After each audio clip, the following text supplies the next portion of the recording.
Price Lord, glory to Jesus. 115ஆம் சங்கீதத்தில் சில வசனங்களை பார்ப்போம். நமக்கு தெரிந்த வசனங்கள் தான் எல்லாமே. ஆனால் நம்ம சிந்தித்து ஆழ்ந்து பார்த்தோம்னா அது நம்ம புதுசாக தெரியாமல் தெரியும்.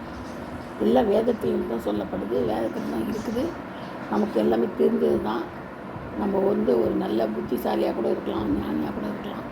ஆனாலும் நம்ம படிக்கும்போது புதுசு புதுசாக தான் நமக்கு தோணும். பைபிள் ஒரு தடவை படிச்சுட்டு அடுத்ததாக படிக்கும் போதே புதுசாக இருக்கும். அந்த வியாக்கியானங்கள்லாம் நம்மளுக்கே தெரியாது.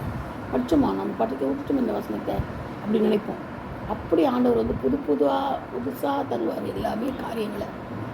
அதன்படி நம்ம என்ன செய்யணும், நடந்துக்கணும். அதுதான் நல்லது, சரிங்களா?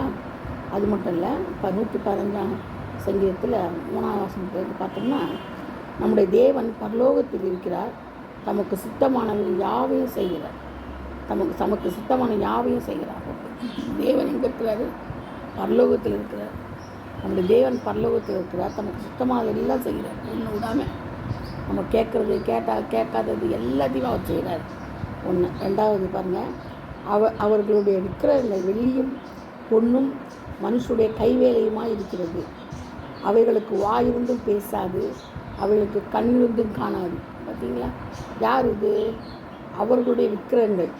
நம்ம ஒரு பொம்மை செய்கிறோம், ஒரு தெய்வத்தை செய்கிறோம், ஒரு கண்ணுக்குட்டி செய்கிறோம், அல்ல ஒரு ஜீசஸ் படத்தை செய்கிறோன்னா அது கண்ணிருந்து காணாது, காது இருந்தும் கேட்காது. ஏன்னா அது நம்மளால் வரையப்பட்ட படம், நம்மளால் செய்யப்பட்ட ஒரு மண்ணிலிருந்து செய்யப்பட்ட ஒரு களிமண் மாதிரி பொம்மை.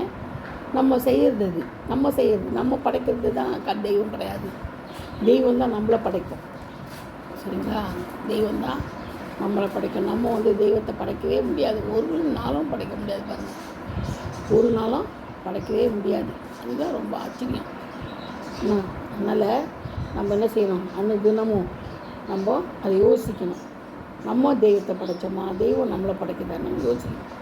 அப்போது அவர் கண்ணிருந்தும் காணாது, வாயிருந்தும் பேசாது, அவர்களுக்கு காதிருந்தும் கேட்காது, அவர்களுக்கு மூக்கு இருந்தும் முகராது, அவர்களுக்கு கைகள் இருந்தும் தொடாது, அவைகளுக்கு கால்கள் இருந்தும் நடவாது, தங்கள் தொண்டையால் சத்தமிடவும் மாட்டாது. அவைகளை பண்ணுகிறவர்களும் அவைகளை நம்புவர்கள் யாவரும் அவைகளைப் போலவே இருக்கிறார்கள். பார்த்தீங்களா? வேதம் என்ன சொல்லுதுன்னு பயங்கரமாக சொல்லப்பட்டிருப்பாருங்க. இது நான் சொல்கிறது இல்லை, வேதம் சங்கீதம் 115 சொல்லப்பட்டது. 2-3 சொல்லப்பட்டது. ஆண்டவர் பாருங்கள் எவ்வளோ ஆணித்தரமாக சொல்கிறார். அது நம்மளுடைய விக்கிரகமாக இருந்தாலும் சரி, யாருடைய விக்கிரகமாக இருந்தாலும் சரி, கையினால் செய்யப்பட்ட எந்த விக்கிரகமாக இருந்தாலும் சரி, மரமோ மண்ணோ புள்ளியோ வெள்ளியோ தங்கமோ இரும்போ எதுவாக இருந்தாலும் சரி, செப்போ எதுவாக இருந்தாலும் சரி, அது என்ன செய்யாது?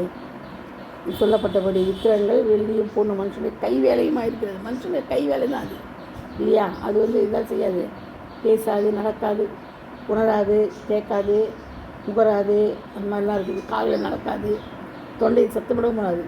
அது பண்ணுகளும் அதே போல் இருக்கிறாங்க, நம்பூர்களும் அதே போல் இருக்கிறாங்க. பார்த்தீங்களா? இஸ்ரவேலே கர்த்தரை நம்பு, அவரே அவர்களுக்கு துணையும் அவர்களுக்கு கேடகமாக இருக்கிறார். இஸ்ரவேலே கர்த்தரை நம்பு. கர்த்தரை தான் நம்பணும், யாரையும் நம்பக்கூடாது. கர்த்தரை நம்பணும். கர்த்தர் உங்களையும் உங்கள் பிள்ளைகளையும் வர்த்திக்க பண்ணுவார். வானத்தையும் பூமியையும் படைத்த கர்த்தராலே நீங்கள் ஆசீர்வதிக்கப்பட்டவர்கள். வானங்கள் கர்த்தருடையவைகள், பூமியோ மனுபுத்திரருக்கு கொடுத்தார். மரித்தவர்களும் மௌனத்தில் இறங்குகிற அனைவரும் கர்த்தரை துதியார்கள். நாமோ இது முதல் என்றென்றைக்கும் கர்த்தரை ஸ்தோத்திரிப்போம். ஏலியா. Price Lord. இந்த வசனங்களை கர்த்தர் ஆசீர்வதிப்பாராக, பாதுகாப்பாராக, பரிசுத்தப்படுத்துவாராக. ஏலியா.